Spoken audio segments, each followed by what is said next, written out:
won the primary and earned the right to run against Nicolas Maduro, but Maduro, with his actually Democrat policy like pursuits, barred her from running and criminalized her campaign without any valid reason.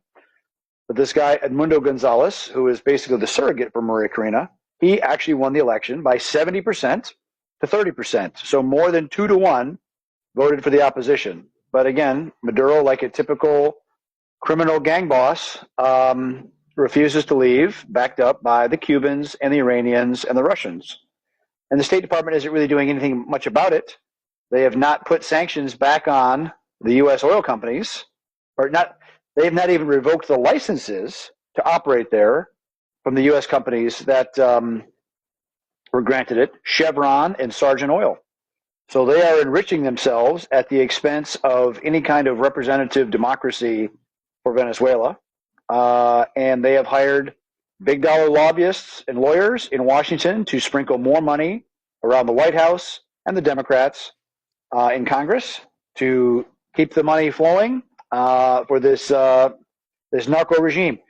Nicolas Maduro, there is a warrant out for his arrest with a bounty of $15 million. His Interior Minister, Diosdado Cabello, has a bounty of $10 million.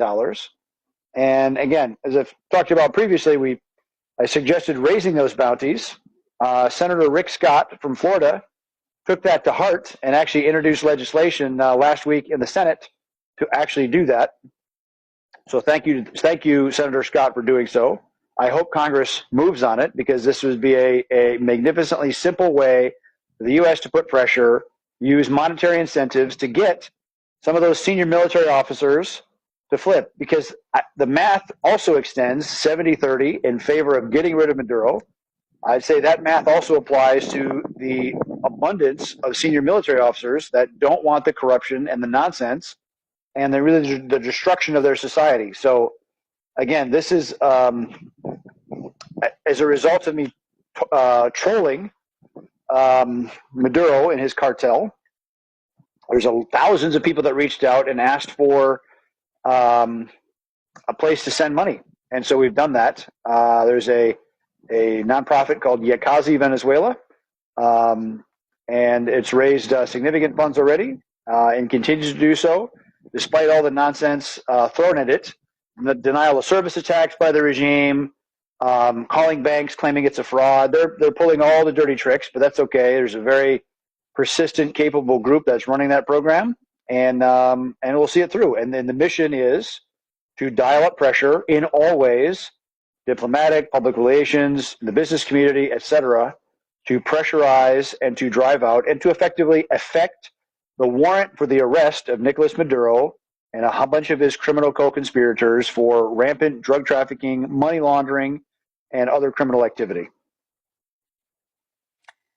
Yeah, look, a pressure campaign indeed, Eric, is what is needed here. But here's a contrast I want to play for you, which is, when you don't have the U.S. government applying dramatic pressure, because they just have these weak-kneed statements from the State Department, and it's nothing. There's not a pressure campaign coming out of the U.S. government. And yet, here's Machado, another quote from her, saying, Maduro won't go until the cost of staying in power is higher than the cost of leaving power. In the end, I believe Maduro will understand that his best option is to sit down and negotiate an orderly and peaceful transition in Venezuela. Now, I believe we need a hell of a lot more pressure from the U.S. government to make that happen. But how realistic is she at this stage of the game? She is right that there is real fear amongst elements of the regime. She is right that he needs to see either a path of exit and take his illegal money and leave, or does he wind up like Manuel Noriega, wrapped up in prison for the rest of his life in a supermax in the middle of America? Remember, 1989, Manuel Noriega had actually been friendly to some American interests, but he ended up running a big narco empire and a major trafficker. And he actually started abusing some American citizens that were there. And Bush, in December of 1989, said enough of that, and 27,000 troops invaded Panama, deposed Noriega, and put him in prison. And so, again, the Maduro clan has some choices to make. They can leave. I'm sure they can negotiate an exit where the U.S. would let them leave and turn the government over to the legitimate winners of that election, or they're going to wind up in prison or much worse. Yeah, but it sounds great. Sounds great, but we need active engagement and a serious pressure campaign from the Biden administration. I don't think we're going to see that happen. Uh, so do you think after November 5th with a Trump victory, the pressure will grow much greater, much faster on Maduro at that point? I think the Chevron people are cynically spreading a lot of money around Washington to the lawyers and lobbyists to spend on politicians to not have real pressure put on the regime. And if you think about the lawfare that was waged against Trump these last year, with a bunch of nonsense, civil suits, criminal charges, trying to disqualify him from being on the ballots in a lot of these states. All this lawfare is exactly what Maduro was doing to Maria Corina Machado.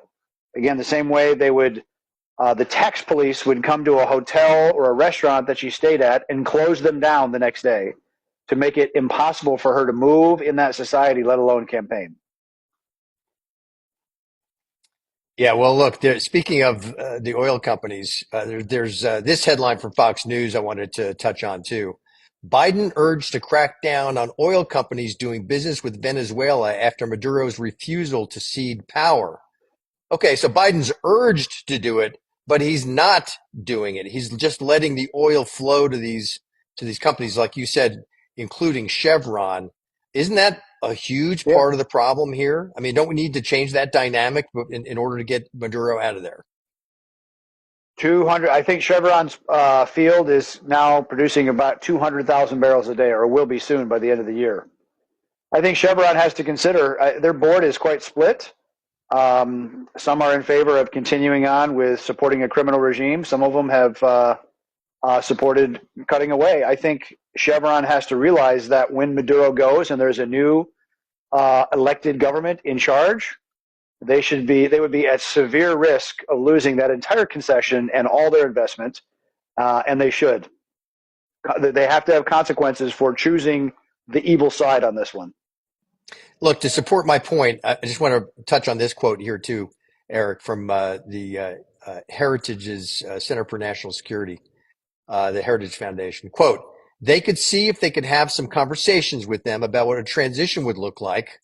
But rather than doing any of that, they're just letting the oil flow. Speaking of the Biden administration, the administration is, on the one hand, doing some actions that would make it appear that it is heightening enforcement against the Maduro regime, but it's clearly holding off on really restating and fully pressuring the Venezuela government with sanctions and economic restrictions, particularly when it comes to the oil sector. That's exactly what you're talking about. Yeah, it's a huge part of their lifeblood, and it's now even facilitated by some very Democrat donor friendly American companies, Chevron and Sargent Oil. It's a bad, bad, bad look for both of them.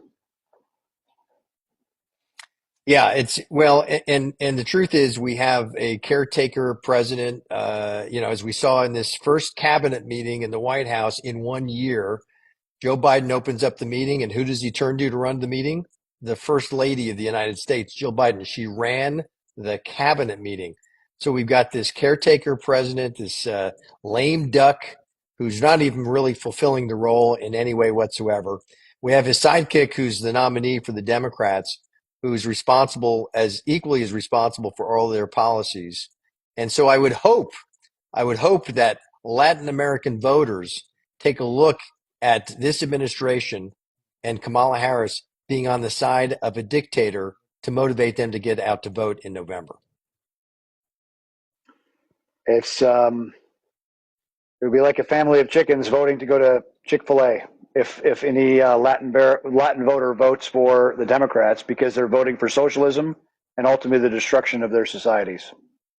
Well, I'll tell you what, we see this incredible, we've talked about this before, this incredible contrast from this repressive regime in Venezuela that's clinging to power versus the picture of freedom in Argentina, in El Salvador. I think good days lie ahead in South America, but boy, what it's going to take is for all voters, but especially Latin American voters who understand the toxic effects of socialism and a dictatorial regime like this, and get out and vote. Because if God forbid we have a Kamala Harris presidency, the oil will continue to flow to these oil companies from Venezuela, and I do not see them applying a pressure campaign. Only Donald Trump can bring, I think, the kind of pressure campaign it will take to deliver freedom to the people of Venezuela. Elections have consequences, and that's the important. That's why so many people pay attention to America, because our elections affect their lives and livelihoods in their own countries because of the global reach of America and its economy, and sometimes its military. Yeah, well, it's also why people